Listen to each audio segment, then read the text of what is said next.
आइए मेरे दोस्तों, एक समाजी गीत। आजकल के नौजवान पढ़ लिख करके घूमते हैं और उनके दिल की आवाज़ क्या है, ये गीत के माध्यम से सुनिए।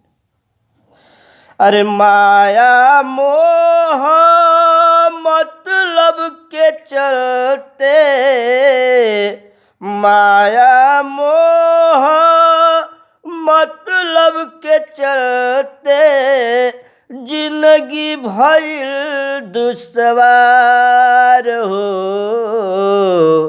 कैसन जमाना आई गइल बा, अरे कैसन जमाना आई गइल बा।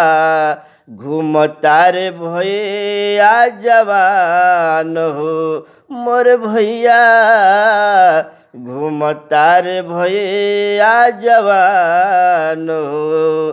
कैले पढ़ाई सभे नौकरी के आशा में, कैले पढ़ाई सभे नौकरी के आशा में।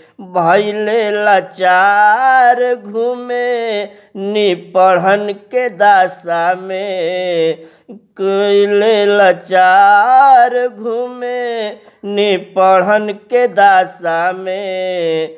कैसे के जिंदगी कटी मोर भाई, कैसे के जिंदगी कटी मोर भाई।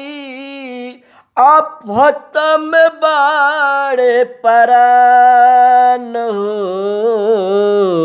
कैसन जमाना आई गइल बा, कैसन जमाना आई गइल बा।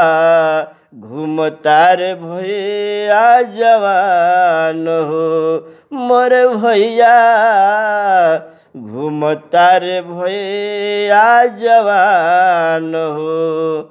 नमस्कार, प्रणाम दोस्तों, मैं गरीब व्यक्ति हूँ।